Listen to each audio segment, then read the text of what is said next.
bien, bonjour à tous. Voilà, la grande émission se poursuit. On termine la semaine ce vendredi. Vous allez voir, on va voyager à travers le monde grâce à notre invité. Et c'est plutôt même le Var qui, grâce à lui, va voyager à l'autre bout du monde aussi. On reçoit aujourd'hui Ken Hardy. Il est tourneur sur bois. Il est à Eguine en ce moment. Il est en résidence. Voilà, après avoir suivi l'année dernière une formation au sein de l'école Escoulène, tourneur sur bois. Enfin, donc, ce qui se passe chaque année. Il y a plusieurs tourneurs sur bois qui viennent du monde entier parce qu'on a une école particulière, assez pointue. Il y en a très peu dans le monde. Elle est chez nous et puis chaque année, début octobre, voilà, ça a commencé cette semaine, la formation reprend chaque année et à la fin de l'année, un des élèves est plus ou moins, voilà, en donnant un dossier, etc., est retenu pour rester en résidence pendant 1 an. Et puis donc là, justement, c'est Ken Hardy qui est avec nous, qui a été retenu. Bonjour Ken. Bonjour. Plutôt content, toi, parce que ça fait maintenant bientôt, ça va faire presque 2 ans alors que tu vas être dans le Var, quoi, quasiment. Ça va faire 1 an que je vais être dans le Var, parce que c'était l'année dernière en octobre. Et puis là, tu vas rester jusqu'à l'année prochaine au mois de mars. Jusqu'à mars, ouais, voilà, exactement. Mars. Si je dis tu es là dans le Var, parce que initialement tu n'es pas du Var, toi. Non, initialement, je suis de Tahiti, de Polynésie française. De Polynésie française, et tu vas nous raconter ça justement, ce côté pointu de cette école escoulienne, cette formation. Et terminant la semaine, je la termine aujourd'hui avec toi aussi, puisqu'on l'a passé ensemble toute la semaine, on est avec toi. Oui, une très belle semaine avec des belles rencontres aussi, hein. Plein d'émotions en tout cas. Tu as eu de l'émotion, toi, c'est vrai lundi, oui. C'est vrai que tu... Et c'était beaucoup de délicatesse et de poésie cette semaine. Donc je pense qu'on va continuer aussi avec la délicatesse qu'il faut, j'imagine, pour faire de si beaux objets d'artisanat, en tout cas. Donc, exactement. Et la délicatesse, on a d'autres personnes qui voudraient des touches de délicatesse. On aura aussi avec nous Luis Morgado qui sera tout à l'heure en visio avec nous, qui est aussi un tourneur sur bois et qui est basé lui. Bonjour Luis. Bonjour. Bonjour. Alors toi, tu es en direct d'Eguine là, par contre. Exactement, et la connexion n'a pas l'air géniale. En tout cas, on te voit bien, on voit bien ton jaune. Pour l'instant, ça va, on t'entend bien. On va essayer de te reprendre dans quelques instants parce que toi aussi, tu as suivi la même école. Et toi, par contre, à la différence de Ken qui, lui, une fois la formation et la résidence, va pouvoir retourner chez lui, justement, et pouvoir développer son savoir-faire, toi, tu as eu envie de te poser directement à Eguine. Exactement. On va voir ça avec toi avant que la connexion coupe. Et tout à l'heure, on restera dans un secteur dans le Haut-Var et on aura aussi avec nous Marie-Pierre Emerick qui va nous faire un coucou. Et comme on parle de savoir-faire, on parle d'artisanat, on parle de l'art. On en a présent sur le territoire avec notamment à Varage. On a aussi, pareil, une manufacture de céramique, de vaisselle et c'est basé là. Et tout à l'heure, Marie-Pierre Emerick sera en direct pour nous, directement de Varage. Et vous allez voir, elle va nous montrer plein de confections de choses qui se font et ça sera peut-être l'occasion d'avoir des idées pour Noël. Parce que je trouve que se tourner vers nos artisans locaux, c'est aussi une manière de les soutenir aussi. Et il y a tellement de belles choses qui sont faites déjà dans la région. Et des belles choses. Oui. Exactement. Oui. Exactement. Bon, on va retrouver Ken tout de suite. Ken, tu l'as dit à l'instant, Ken Hardy, tourneur sur bois, là tu es en résidence à Eguine. C'est marrant parce que toi, cette idée de tournage sur bois, déjà c'est quoi le tournage sur bois pour que les gens comprennent déjà ? Alors le tournage sur bois, c'est on prend un morceau de bois, on le met sur un taureau et c'est le bois qui tourne et c'est toi avec ton outil qui vient sculpter le bois. Et finalement, là, ce qu'on a sur le plateau, c'est toi qui l'as sculpté. Toi, au départ, tu ne connaissais rien au tournage sur bois. Absolument pas. Non, ça a été un gros virage dans la vie. Ça a été un virage à 180 degrés. Donc moi, j'ai fait 7 ans de marketing. Moi, je viens du marketing à la base. Et avant ça, j'étais moniteur de plongée. Donc j'ai beaucoup touché à plusieurs domaines. Et puis à un moment dans ma vie, j'ai voulu faire tourneur sur bois. Cette envie de faire tourneur sur bois, ce qui est étonnant, c'est qu'à ce moment-là, quand tu as cette envie-là, tu es à Tahiti à ce moment-là, et tu vas chercher l'école pour te former qui peut correspondre à. Et il n'y en a que 3 finalement dans le monde assez pointus. Il y a quelques écoles dans le monde. Je voulais me former parce que quand on veut faire un nouveau rêve, il faut se former quand même si on veut réussir quelque chose. Et j'ai regardé un petit peu dans le monde. Il y en a une en Nouvelle-Zélande, une au Canada. Mais je pense que la plus pointilleuse et la plus complète, je dirais, c'est celle de l'école Escoulène, celle d'Eguine. D'Eguine. La plus complète, parce que d'un seul coup, comme tu connaissais pas forcément le tournage sur bois, il fallait vraiment que tu balayes un peu toutes les... Exact. Ce qui est bien dans cette formation, qui est courte et intense, de 6 mois, c'est que chaque semaine, tu découvres un aspect du tournage. Donc, tu as du tournage de bois de travers, tu as de la sculpture, tu as de la pierrot, tu as différentes sortes t'as de la bijouterie, tu as différentes sortes de manières d'aborder le bois et tu vois que c'est un domaine vraiment ouvert et vraiment large. Là, c'est des images de Stéphanie Mossman, qui est aussi journaliste GRI chez nous, là, qui a pas très longtemps a fait un sujet justement sur toi aussi, quoi. Exact, et on voit justement oui. où est le bonheur. C'est mes petits bonhommes, ouais. C'est des petits passe-messages. Je voulais faire des petits bonhommes qui t'accompagnent et puis tu peux changer le petit message pour changer, ta femme, tes enfants. Et en plus, pareil, c'est comme tu peux y mettre des photos, etc. Le coin est superbe, c'est-à-dire Eguine, c'est un très beau village, c'est une vraie spécialité avec cette école, avec le musée même de tournage sur bois qui est présent sur place. C'est-à-dire que l'année dernière, tu as fait la formation et je le disais en entrée, c'est-à-dire qu'il y a certains élèves, vous pouvez poser un dossier et sur candidature, c'est-à-dire sur le projet, on va choisir le projet qu'on veut défendre pour finalement vous accueillir pendant un an et c'est ton projet qui a été cette année retenu. Exact. C'est pas forcément le meilleur de la promotion, mais c'est celui qui a un projet intéressant. Je pense que ce qui a plu aussi dans le dossier, c'est que je retourne à Tahiti. Et du coup, je ramène un peu ce savoir-faire à Tahiti. Et puis, ça permet de propager le tournage, qui est un très beau domaine et une très belle spécialité. Ici, on t'apprend à travailler sur certains bois, je pense.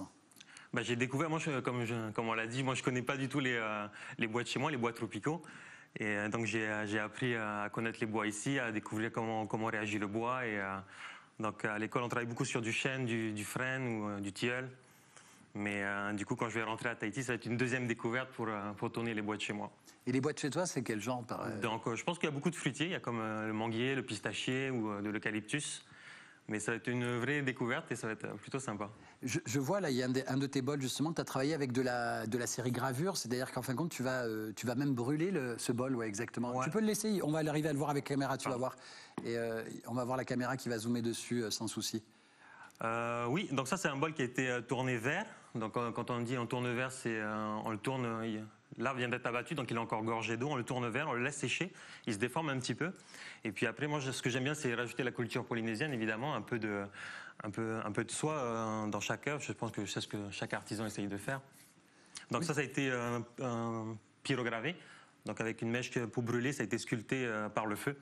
Et après, ça a été peint. Je vois que tu l'as assorti à la chemise, c'est fait exprès. Oui, j'aime bien le vert. Non, c'est vrai que c'est une belle couleur. Et c'est ça, finalement, qu'ils vont défendre. C'est-à-dire cette idée que tout ce savoir-faire, en plus, tu vas y mettre ta propre culture. Et demain, à Tahiti, tu vas pouvoir faire tourneur sur bois. C'est pas une profession spécialement connue, là-bas, au sens professionnel du terme. Pas à ma connaissance. Je pense qu'il y a beaucoup d'amateurs ou de débutants qui font un peu chacun de leur côté. Je pense que ça peut être une belle opportunité de se rassembler. Parce que le tournage, c'est avant tout un métier de partage et de rassemblement. C'est vraiment une belle communauté. J'ai rarement vu ça dans d'autres domaines. Donc le but, c'est vraiment de se rassembler, de faire grandir. C'est-à-dire que là, tu dis, j'ai rarement vu ça, parce que c'est l'idée, finalement, je pense que c'est l'idée du secret professionnel, que c'est ça.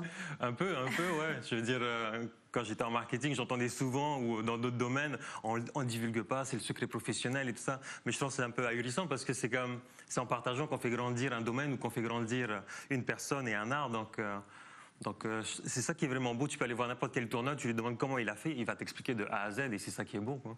C'est ce truc de léguer. Moi, je suis curieuse de savoir qu'est-ce qui se produit pour passer du marketing au bois. En fait, qu'est-ce qui s'est passé? Alors, si c'est pas indiscret, bien sûr, non, absolument mais pas. Non. L'amour du bois, il est né comment? Comment ça s'est... J'étais à Tahiti, j'ai fait 7 ans de marketing, 7 ans devant un ordinateur. Pour moi, ça faisait un petit peu beaucoup, quoi. Et puis, j'avais pas l'impression de faire quelque chose de concret ou de faire quelque chose de palpable. Donc, j'ai dit, je me suis assis sur mon canapé. J'ai dit, je fais une liste de c'est quoi ma vie parfaite, c'est quoi ma nouvelle vie, quoi. Donc, on fait une liste avec aucune restriction. Est-ce que c'est en ville, est-ce que c'est en campagne, est-ce que c'est un travail en équipe? Et petit à petit, la liste, ça a paru un métier manuel, un métier artistique, un métier en rapport avec le bois, quelque chose de noble. Et le métier de tourneur sur bois, je voulais quelque chose d'assez un peu atypique. Je trouve ça intéressant. Et donc, voilà. Et une fois qu'on a la liste, on a le rêve. Et puis, on y va. C'était ça. Et on y va. C'est joli, finalement, ce bascule. Et là, justement, on avait avec nous, il y a Louis Morgado, qui est aussi tourneur sur bois. Lui, là, est Guine, et il s'inquiète déjà de savoir si le Skype va bien marcher ou pas, la visio, la caméra. Vous connaissez tous les deux? Oui, on se connaît très bien. Et alors, Louis, toi, c'est à peu près la même chose que tu as vécu quasiment toi aussi. Tu as voulu changer de vie aussi pour devenir tourneur sur bois. Mais toi, par contre, tu as préféré poser tes valises à Eguine, après la même formation aussi que lui, avec une boutique qui s'appelle Ça tourne pas rond, apparemment. Exactement. Donc moi, j'ai fait 20 ans pour conduire les trains et du coup, plus d'envie, mais une envie de faire un métier manuel aussi, et le tournage sur bois. Alors là, j'ai quelques pièces à toi, notamment avec moi. C'est que toi, tu fais du luminaire avec des formes, j'allais dire, quasiment de fleurs. Ça, c'est le tout nouveau travail que tu es en train de développer, de travailler. Je vois des vases pareils qui sont pas vraiment des vases, mais c'est du décoratif avec vraiment pareil. Tu joues avec des fissures, des fentes, etc. naturelles, et ça en devient un bel objet décoratif aussi. Et j'ai l'impression que c'est du chêne aussi, non? Non, pas du tout. La lampe est en tilleul et le vase est en cad. D'accord. Bois de la région. Et voilà. Ça, c'est ce genre d'objet que tu vas notamment faire. Toi, ça fait peu de temps aussi que tu es aussi à Aiguines en tant que tourneur. Exactement. Moi, c'est la promo avant Ken, donc 2018-2019. Et toi aussi, tu as eu la chance de faire de la résidence ou non, toi? Non, je ne l'ai pas demandé parce qu'il y avait d'autres personnes qui voulaient faire la résidence. Donc c'est Astrid Delarue, qui est dans les Pyrénées maintenant, qui a fait la résidence, qui a un très très beau travail d'ailleurs. Et moi non, comme je savais que j'allais ouvrir une boutique, je ne voulais pas prendre la place d'une personne pour la résidence. Qu'est-ce qui t'a amené à cet amour aussi du bois, du tournage sur bois? Parce que j'ai l'impression que c'est un métier finalement, j'ai l'impression en ayant l'école Escoulaine et en voyant qu'il y a quelques tourneurs sur bois ici dans les parages, que c'est un métier qui paraît être très développé, alors que pas du tout, vous êtes très peu nombreux à faire ce métier. Qu'est-ce qui t'amène toi aussi à vouloir faire ce métier assez rare? Moi c'est un ami qui m'a demandé de faire des pièces pour lui. Donc j'ai essayé de tourner des pièces, c'était pas génial. Et après, la grosse envie de tourner est venue quasiment tout de suite. Et j'ai cherché aussi une école pour me former et devenir tourneur, en fait. Mais je vois que, bon là, j'ai montré des lampes, j'ai montré, c'est vrai, le vase qui sont plutôt des objets décoratifs, mais il y a des ustensiles comme ce bol là que tu as, ce saladier finalement que tu as fait aussi, qui est très pratique aussi. C'est-à-dire qu'il y a les objets usuels aussi avec le travail de bois. Oui, exactement. On essaye d'avoir des bols, des saladiers, mais des belles pièces. Des belles pièces à regarder. Et c'est ça notre intérêt maintenant dans le monde du tournage, c'est de faire des jolies choses. Le public réagit comment? Parce que toi, tu l'as au quotidien, finalement, ce public qui vient dans une ville qui est quand même quasiment la capitale du tournage sur bois, hein, avec le musée du tournage sur bois, avec l'école Escoulaine et tout qui est basée là-bas. Vous êtes plusieurs tourneurs aussi en ville. Je crois que vous êtes 3 tourneurs dans la ville d'Aiguines. C'est exact, on est 3 tourneurs. On tourne tous à notre façon. On vend tous des choses très différentes. Et d'ailleurs, c'est ce que nous dit le public. Hein, vous êtes plusieurs tourneurs, mais aucune boutique n'a à voir avec une autre. Et chacun a sa patte, en fait. Ça, c'est ce que le public dit comme retour. Et ce travail de bois, est-ce que vraiment le public, en tout cas les gens qui viennent vous voir, il y a cette envie, cette pulsion, cette envie de revenir à des objets faits en bois? Exactement. Et beaucoup, c'est sur les saladiers et les bols. Hein, c'est quand même des pièces assez faciles à utiliser. Je fais quelques spatules de temps en temps, ça m'arrive.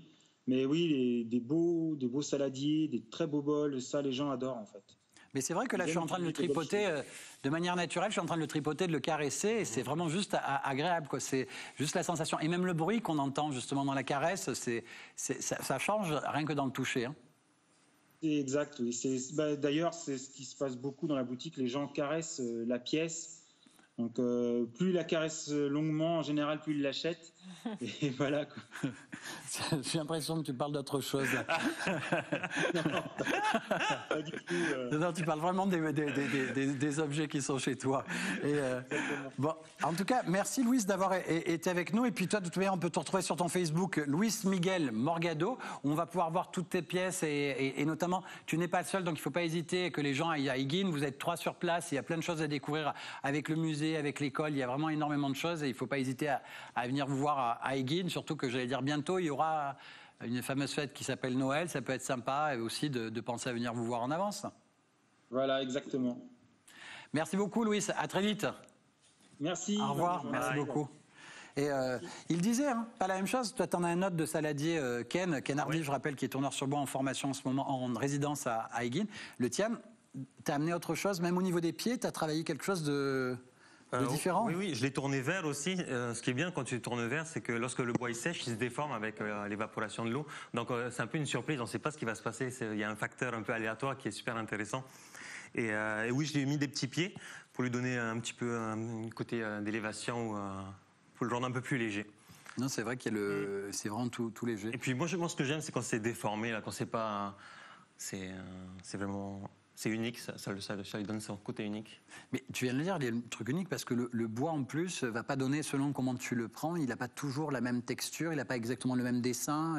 Chaque tronc d'arbre t'offre un dessin différent. Absolument, chaque tronc d'arbre en fonction de sa région et de ses particularités climatiques va donner vraiment des aspects différents. Et ce côté aussi lisse, aussi brillant, ça nécessite beaucoup de travail pour arriver à ça ou pas ? Eh ben, ça s'appelle le savoir-faire. Donc, c'est la gestuelle, c'est de l'expérience, c'est de la répétition. Le métier artisanal, c'est des métiers de geste, donc c'est de la répétition, de la répétition, de la répétition. Au plus ton geste est parfait, au moins tu as besoin de penser. Et puis, Ce qui est étonnant, c'est quand quasiment tu arrivais, tu ne savais rien sur le bois, sur le tournage sur bois, tu ne savais rien du tout, quoi. Et tu arrives déjà à faire des pièces qui sont, à mon sens, qui sont vraiment très belles. Et par curiosité, c'est combien de temps de travail, par exemple, pour avoir cet objet, le grand saladier sur pied ? Ça dépend toujours. C'est à partir de quand ? À partir de quand on est parti chercher le bois chez les lagueurs, ou à partir qu'il est sur le tour, ou après. Mais à partir du moment où c'est le tour, tourné, et puis avec la sculpture, on va dire une bonne grosse demi-journée, quoi. D'accord. La grosse demi-journée, comme tu dis, c'est-à-dire qu'il faut choisir le bois à l'avance en fonction de la forme que tu veux donner. Ouais, puis tu as des temps de séchage, tu as des temps de... voilà. Et la forme, elle est décidée avant ou elle est inspirée après par le morceau de bois et par le... Elle est inspirée par le morceau de bois, pour ma part, je dirais. Il y a une discussion qui se fait. C'est ça qui est... J'ai toujours considéré une œuvre comme une discussion aussi qui se passe entre l'artiste, la matière et l'artiste, exactement. Et c'est ça qui est intéressant aussi. Toi, c'est le côté artistique qui te plaît plus dans l'objet ? Ben ouais, moi j'aime bien ça. J'aime bien faire qu'une pièce, on la regarde et puis on ne sait pas est-ce que c'est du bois, est-ce que c'est de la pierre. J'aime bien le sortir de son contexte aussi, et puis avec mes petits bonhommes passer des messages ou des choses comme ça. Je pense que pour moi c'est un support pour véhiculer une image ou une idée à la base.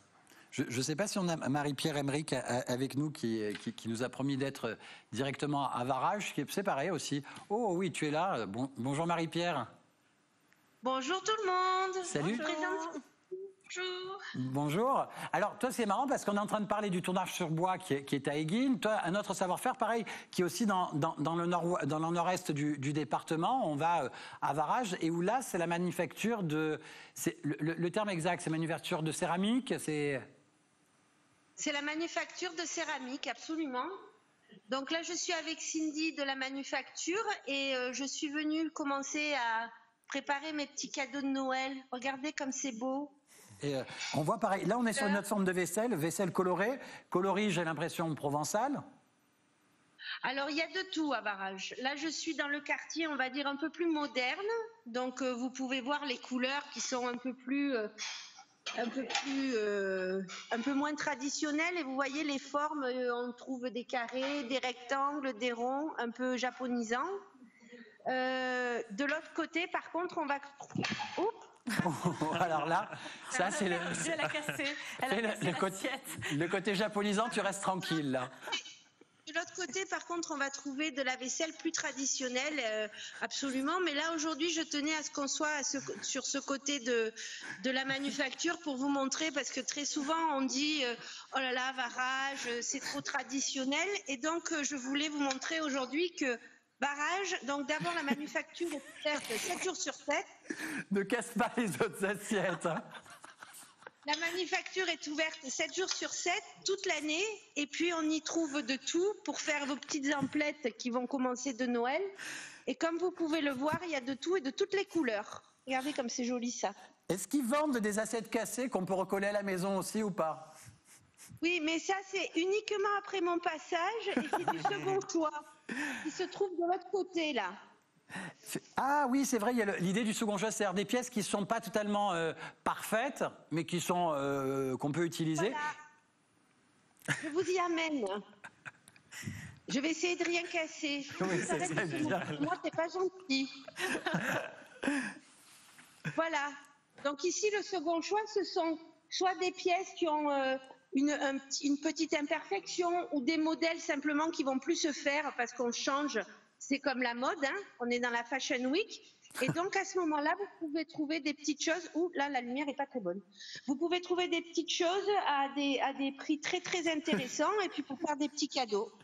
Ça te plaît comme ça? Est-ce que je suis forte en Skype? Je pense qu'on peut prendre encore des cours, je pense. Mais on n'a pas d'école comme ça chez nous. On a l'école Escoulène qui est Tournarche-sur-Bois, on a de la manufacture, mais une école peut-être pour le tenir un portable, ça, je ne sais pas encore. Non, mais c'est génial parce que là, tu es vraiment au cœur d'un savoir-faire territorial. Là, à Varage, on est en Provence verte, si je ne dis pas de bêtises. Alors, Varage, on est en Provence verte et Verdon. Je vous fais tout visiter. Hein. Voilà. Vous voyez Véronique. Voilà, l'accueil. Donc, on est en Provence verte et Verdon. Varage, c'est une manufacture qui existe depuis le début du 19e siècle. Et il faut savoir que c'est un savoir-faire ancestral. Alors, quand on dit manufacture, c'est parce qu'on n'est plus dans l'artisanal, mais on n'est pas dans l'industriel. La manufacture, pour le moment, ne se visite pas. Elle va se visiter à partir de cet été. Donc, je l'ai déjà dit, elle est ouverte 7 jours sur 7 toute l'année. Et puis, ils se sont battus. Donc, il faut savoir que la manufacture, aujourd'hui, c'est une SCOP, c'est-à-dire qu'elle est propriété de ses salariés. Et ils se sont battus pour pouvoir garder ce savoir-faire ancestral ouvert. Aujourd'hui, la manufacture est quand même sortie, en gros, de ces gros problèmes. Et elle commence même à essayer de recruter et de former des jeunes. Mais c'est ça qui est intéressant, c'est que tu dis que par ailleurs, un autre savoir-faire sur le territoire. Varage, c'est à côté de quelle ville pour celles et ceux qui n'arrivent pas à situer? Alors Varage, on est au nord de Barjol et on est au nord aussi de Saint-Maximin. Et ça peut faire une sortie dominicale très sympathique parce il y a plein de petits restos et ça peut permettre de passer un bon petit week-end ou une bonne petite journée dans l'arrière-pays varois. Et en faisant des emplettes et tout en étant dans la région, pas trop loin. Et puis en valorisant cette idée de localité vers nos artisans, tout simplement. Absolument, absolument. Et Dieu sait que c'est important parce que c'est aussi... Il est en régie, Dieu. De nous savoir-faire, oui, Dieu est en régie. Oh, toi, mon Dieu. Mais voilà, on sauvegarde nos emplois, on sauvegarde surtout nos savoir-faire et on sauvegarde nos territoires. Et puis, voilà. Bon, donc là, je crois que j'ai toute l'équipe. Non mais, attends. Marie-Pierre, on fera une spéciale Marie-Pierre bientôt, je t'assure. Mais là, on va devoir te laisser quand même. Bon, je reviens vite en plateau parce que le Skype, c'est pas mon truc. Hein, les gars. Ah, mais là, on est tous d'accord. On valide que c'est pas ton truc. Je te remercie, gros bisous et embrasse Varage surtout. À très vite. Merci beaucoup. Et bon, en tout cas, voilà, ça m'a fait ma journée aussi. Ça. Et j'espère que les gens ne font pas comme ça quand ils viennent dans ta... C'est quoi? C'est une boutique que tu as quand même Moi, j'ai un atelier à ma disposition. Mais les tourneurs m'ont laissé une petite place pour moi pour exposer aussi et vendre mes pièces au village. Donc parce que tu es arrivé il n'y a pas longtemps, parce que normalement tu aurais dû arriver au mois de mars, mais à cause de la parenthèse, tu es arrivé depuis peu. Hein. Exact, à la fin de la formation en mars, du coup je suis rentré à Tahiti pour me ressourcer un peu, parce qu'il faut comprendre qu'une formation escolaire, c'est apparenté à du sport de haut niveau, donc c'est 8 heures par jour à tourner pendant 6 mois, donc c'est beaucoup. Donc j'avais besoin de rentrer pour me ressourcer. Le confinement est arrivé à ce moment-là, donc je suis resté un peu plus longtemps. Donc je suis rentré il y a 2 mois, 3 mois peut-être. Et déjà, tu as la chance de pouvoir déjà vendre tes premières pièces. C'est génial ça. Ouais, ça c'est super. C'est déjà le tout début. Et le projet, donc, c'est le retour à Tahiti et ouvrir un atelier boutique là-bas? Oui, le fil rouge en tout cas. Le fil rouge, c'est de rentrer à Tahiti, d'ouvrir l'atelier et puis de réunir les personnes qui sont là-bas et puis on verra où ça nous mène tout ça. Ce qui peut être génial, c'est que des gens viennent acheter tes premières pièces là, maintenant, là, actuellement. Et puis qu'un jour, ils viennent acheter d'autres pièces en venant te retrouver là avec du vrai bois varois. Et en tout cas, c'est ce savoir-faire. Je trouve génial que ce savoir-faire-là que tu récoltes ici, tu vas en faire autre chose, puisque ça va être d'autres bois, tu le disais, des manguiers, des pistachiers. Ça va être. Ça va évoluer, c'est ça, un savoir-faire, ça évolue, ça s'adapte avec son temps et puis avec les mentalités. Donc c'est beau. Et tu as l'intention de donner tes secrets professionnels aux Tahitiens ou pas? Absolument, on est là pour ça. Je te taquinais par rapport à l'idée de tout à l'heure. Finalement, c'est ça que tu vas partager aussi. Demain, peut-être que toi, tu vas en former d'autres. La vie est pleine de surprises. C'est ça. En tout cas, un grand merci à toi. Je remercie Daniel Cag aussi, qui s'occupe de l'école Escoulène. Je remercie aussi Louis. Et puis allez-y, parce que Louis n'est pas tout seul. Il y a aussi Ken qui est là-bas, mais il y a 2 autres aussi tourneurs. Donc allez-y, chacun a sa propre personnalité. Là, je le vois bien avec les 2 pièces, que ce soit les tiennes ou celles de Louis. Oui, chaque tourneur a sa patte, comme il disait. Et puis c'est ça qui est beau, c'est parce que tu peux bien t'identifier à chaque personne. C'est comme un artiste. Exactement. Stéphanie? Art, artisanat, c'est la même chose. Hein. C'est vrai. On travaille avec nos mains, tous. Exactement. Hein. Donc, et la passion, surtout, je crois que c'est ce qui nous relie tous. Hein. Oui. Ben voilà, Marie-Pierre aussi, aujourd'hui, elle a travaillé avec ses mains. Ah oui, très bien. Et elle a très bien travaillé. Je te remercie, Stéphanie, d'avoir été avec nous toute cette semaine. Avec grand plaisir, merci beaucoup. J'espère à très bientôt aussi. Oui. Et je remercie tous les chroniqueurs qui ont été avec nous aussi par Skype toute cette semaine. Je remercie vraiment aussi toute notre équipe qui est en régie. Et puis Dieu qui est à la gauche en régie. Voilà, Seigneur. Et puis à très vite. Gros bisous à tous. Ken, un petit coucou à Tahiti. À bientôt les amis. À bientôt. Au revoir à tous.